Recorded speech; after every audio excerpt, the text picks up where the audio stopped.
Halo guys, selamat datang kembali di channel Pecinta Movie. Pada video kali ini, saya akan merangkum sebuah alur cerita film yang berjudul War of the Titan yang dirilis pada tahun 2012. Film ini menceritakan tentang Perseus, putra Zeus yang setengah dewa yang mencoba untuk hidup lebih tenang di sebuah desa sebagai seorang nelayan dan menjadi orang tua tunggal bagi putranya yang berusia 10 tahun yang bernama Helios. Sementara itu, sebuah pergolakan terjadi antara para dewa dan Titan. Terbaik oleh sifat kemanusiaan, para dewa kehilangan kendali atas tawanannya Titan dan pimpinan mereka yang ganas, yaitu Kronos, ayah dari Zeus, Hades, dan Poseidon. Tiga dewa ini telah menggulingkan ayah mereka, meninggalkannya di jurang suram Tartarus, sebuah penjara yang terletak jauh di dalam gua bawah tanah. Oke guys, sebelum masuk ke pembahasan, jangan lupa untuk klik tombol subscribe-nya dan aktifkan lonceng notifikasinya agar kalian tidak ketinggalan dengan konten yang akan saya update nantinya. Jika sudah, mari kita masuk pembahasan alur ceritanya.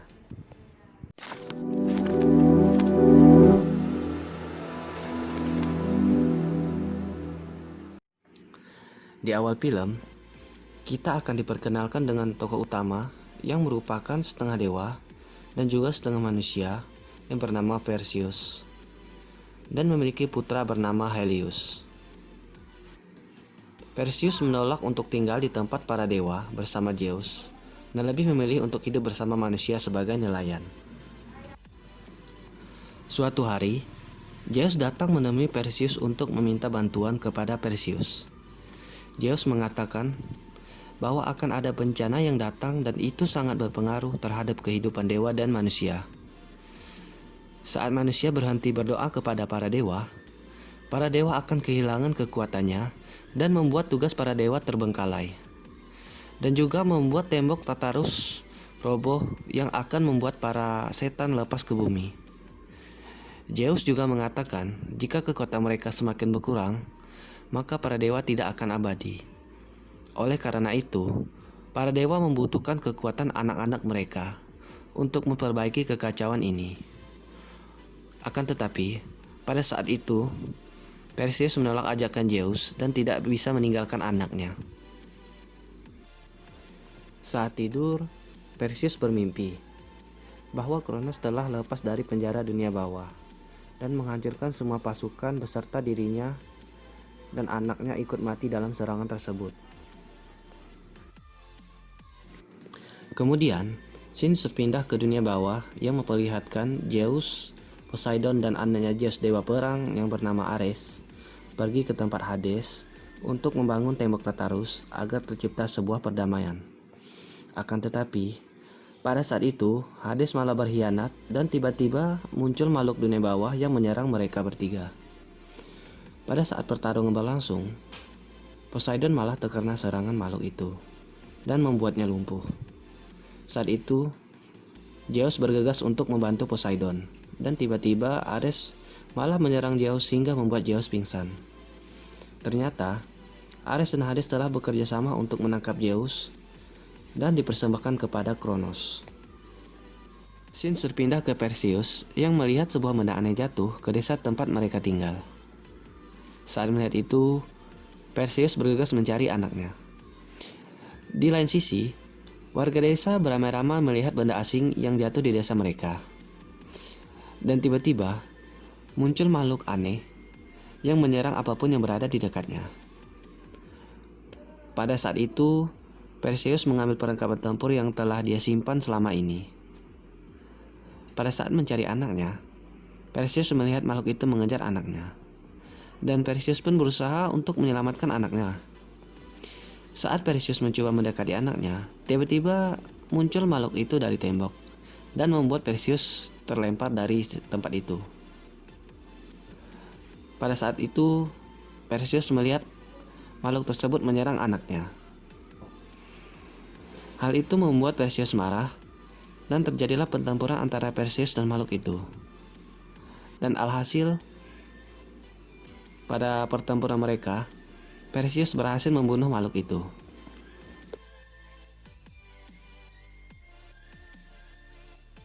Setelah mengalahkan makhluk tersebut, Perseus pergi bersama anaknya menemui ayahnya Zeus ke Gunung Idol yang merupakan tempat paling dekat dengan langit. Setibanya di sana, Perseus mencoba memanggil Zeus, dan tiba-tiba malah Poseidon yang muncul di hadapannya. Poseidon menjelaskan kepada Perseus bahwa Ares dan Hades bergabung dengan Kronos untuk menghancurkan umat manusia. Kemudian Perseus bertanya kepada Poseidon di mana ayahnya Zeus. Dan Poseidon pun menjawab bahwa ayahnya Zeus telah tertangkap. Dan juga Poseidon meminta Perseus pergi ke dunia bawah untuk membebaskan Zeus.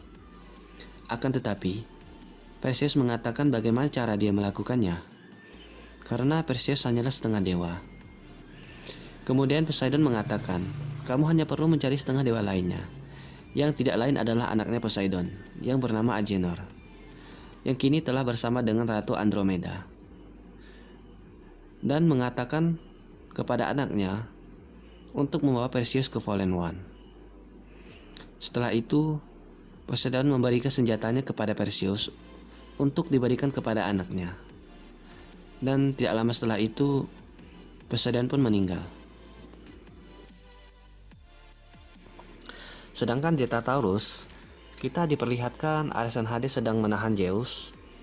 Ternyata Hades dan Ares membuat kesepakatan dengan Kronos akan menguras kekuatan Zeus untuk menghidupkan kembali Kronos. Dengan imbalan, Ares dan Hades akan diberikan kehidupan yang kekal abadi. Di lain sisi, Perseus memutuskan untuk mencari Agenor ke tempat Ratu Andromeda dengan menaiki seekor kuda Pegasus. Setibanya di tempat Ratu Andromeda, Perseus menjelaskan kepada mereka bahwa jangan berdoa lagi kepada dewa perang, karena kini Ares telah berkhianat. Setelah itu, Ratu Andromeda membawa Perseus kepada Agenor yang berada di penjara, karena Agenor ini adalah seorang pencuri. Saat bertemu dengan Agenor, Perseus menjelaskan bahwa ayahnya Poseidon telah meninggal dan meminta Agenor untuk mengantarkannya ke Fallen One. Akan tetapi, Agenor menolak tawaran tersebut. Dan Perseus mencoba meyakinkan terus-menerus Agenor, hingga akhirnya Agenor setuju untuk mengantarkannya ke tempat itu. Setelah itu, Agenor, Perseus, dan Ratu Andromeda serta pengawalnya berangkat menuju ke tempat Fallen One dengan menaiki sebuah kapal. Saat di perjalanan, Ratu Andromeda bertanya, siapa itu Fallen One? Kemudian Perseus dan Agenor menjelaskan, Fallen One adalah dewa Hephaestus yang membuat senjata untuk para dewa yang bisa mengalahkan Kronos. Kemudian Agenor meminta untuk melepaskan dirinya dan memberikan Trisula agar bisa menemukan Pulau Cair, tempat tinggal dewa Hephaestus.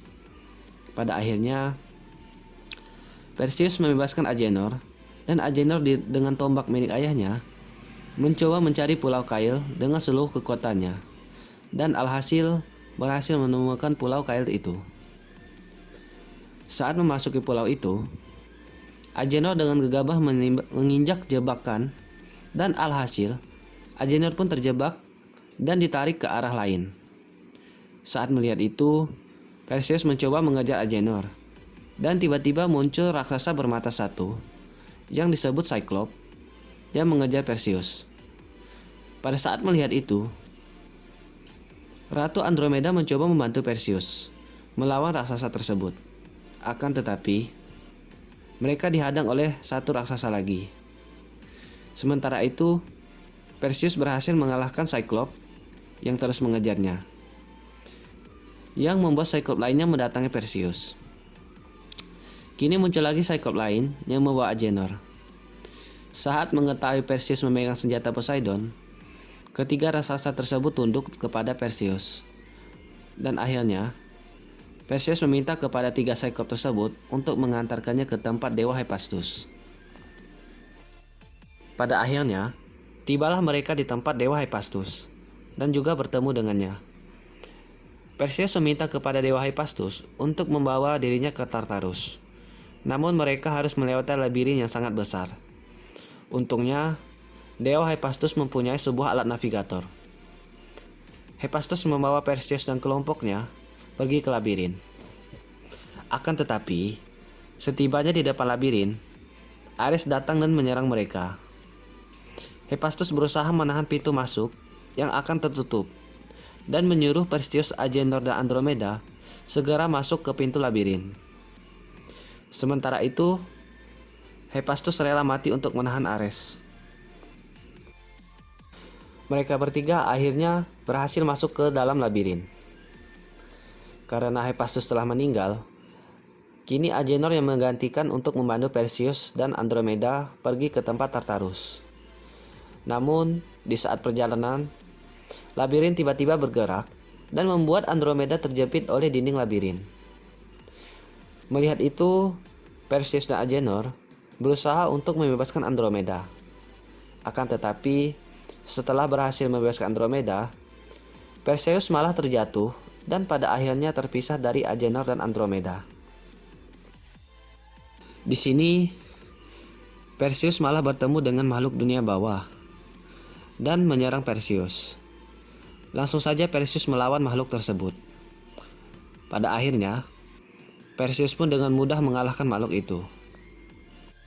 Setelah mengalahkan makhluk itu, labirin pun terus bergerak. Dan Perseus akhirnya bertemu kembali dengan Andromeda dan Agenor. Tanpa disadari, mereka telah sampai di Tartarus. Sementara itu, Zeus kekuatannya terkuras saat Kronos mulai terbangun. Dan Zeus meminta maaf kepada Hades karena telah mengusirnya ke dunia bawah. Dan tiba-tiba, Hades pun datang dan juga memukul Hades hingga terjatuh. Pada saat itu, Ares mencoba membunuh Hades dengan tombak petir milik Zeus. Akan tetapi, Zeus dengan mudahnya bisa menahan kekuatan tombaknya tersebut agar tidak mengenai Hades. Hades pun merasa menyesal dan akhirnya membawa Ares terjun jatuh ke bawah menjauhi Zeus. Perseus, Agenor, dan Andromeda mencoba membebaskan Zeus. Akan tetapi, Kronos kini telah bangkit dan mempunyai kekuatan untuk keluar dari Tartarus. Kemudian Ares kembali datang dan menyerang mereka. Akan tetapi, Hades datang dan menahan Ares ketika itu. Saat itu pula, Perseus mencoba membawa Zeus untuk pergi dari Tartarus. Namun, kini Hades berhasil dikalahkan oleh Ares dan mengambil tombak Hades dan tiba-tiba melemparkan tepat di belakang mengenai Zeus. Dengan sisa kekuatannya, Zeus berusaha membawa Perseus dan lainnya pergi dari Tartarus. Saat itu, Perseus membawa Zeus yang sekarat pergi ke pangkalan militer.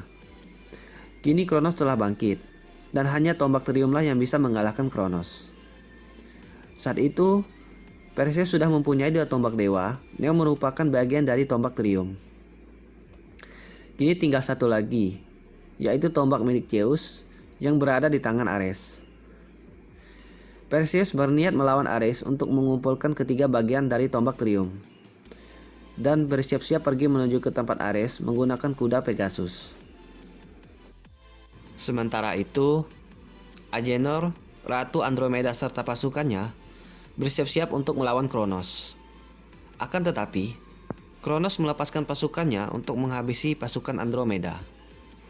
Akhirnya, Perseus bertemu dengan Ares yang telah bersama Helios. Saat itu Perseus berpikir bahwa Ares akan membunuh anaknya Helios. Namun tidak. Tujuan dari Ares membawa Helios adalah untuk menyaksikan kematian Perseus di tangannya. Pertarungan antara Ares dan Perseus pun dimulai. Pada awalnya, Perseus kalah menghadapi Ares karena Ares adalah keturunan dewa murni, sedangkan Perseus hanyalah setengah dewa. Pada akhir pertempuran mereka, Perseus berhasil mengalahkan Ares dengan menusuk Ares menggunakan tombak petir milik Zeus, tepat di jantungnya. Setelah itu, Perseus menyatukan ketiga tombak para dewa untuk menjadi tombak Trium yang bisa mengalahkan Kronos. Sementara itu, Hades diam-diam mendatangi Zeus dan memaafkan kesalahan Zeus. Dan juga pada saat itu, Hades memberikan kekuatan kepada Zeus hingga Zeus terlihat lebih muda dari sebelumnya. Kini, Zeus dan Hades pun pergi menyerang Kronos. Lalu, pada saat itu, mereka berdua pun menyatukan kekuatan untuk menyerang Kronos. Akan tetapi, saat itu Kronos tidak akan tinggal diam. Kronos menyerang balik Zeus dan Hades dengan kekuatan yang luar biasa. Ia membuat Zeus terluka sangat parah karena tidak sanggup menahan kekuatan dari Kronos. Di sisi lain, Perseus mencoba mengalahkan Kronos dengan masuk ke dalam mulut Kronos dan menyerang dari dalam. Dan alhasil, Kronos berhasil dikalahkan. Setelah mengalahkan Kronos, Perseus mendatangi ayahnya Zeus. Pada saat itu, Hades mengatakan kepada Perseus bahwa Zeus terluka parah dan akan meninggal. Dan tidak lama setelah mengobrol dengan Perseus, Zeus pun mati menjadi segumpalan debu. Sedangkan Hades kini telah kehilangan kekuatannya, dan Hades pun akan kembali ke dunia bawah. Kemudian Perseus menemui Ratu Andromeda yang pernah dia tolak waktu dulu. Dan tidak lama setelah mereka mengobrol, Perseus pun berciuman dengan Andromeda. Dan film ini ditutup dengan Perseus yang memberikan pedang kepada anak Helios. Dan film ini pun tamat.